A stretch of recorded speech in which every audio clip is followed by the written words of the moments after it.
Hey, thanks for clicking on this video. I'm glad you're here.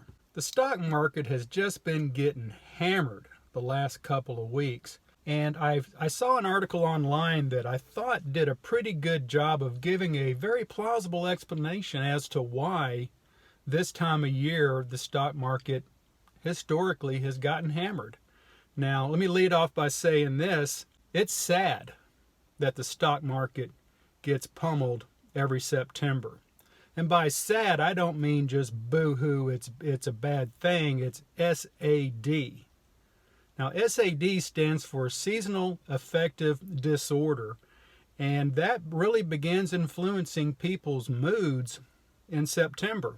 Now, I studied psychology in college, and so I find this type of report really interesting.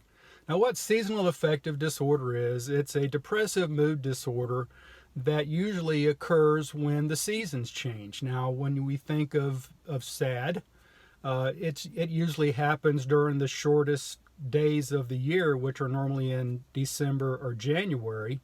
And it's true that more people do suffer from seasonal affective disorder at that time than they do in September.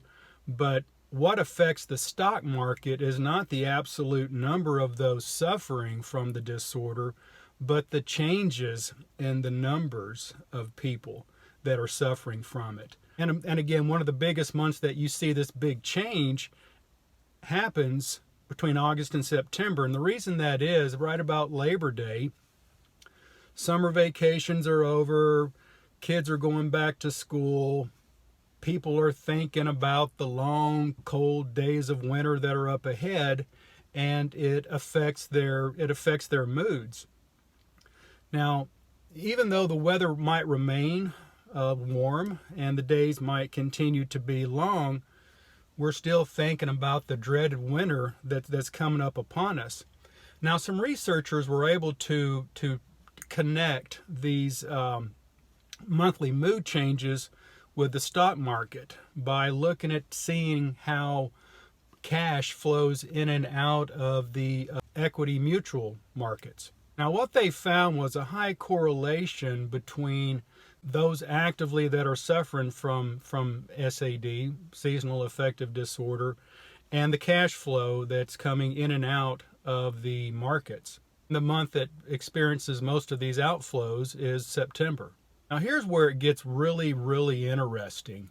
When you look at what happens here in the United States, you would think that what would happen in Australia, for example, which is in the southern hemisphere, you would expect it to be the exact mirroring of it, since they have different seasonal, their seasonal changes are opposite from ours.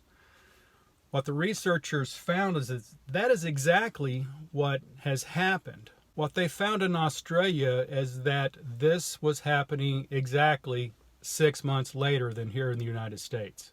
So seasonal affective disorder could be a real good explanation for why the U.S. stock market continually gets pounded year over year during the month of September. Can you think of any other reason? Leave me a comment down below. You guys have a great day.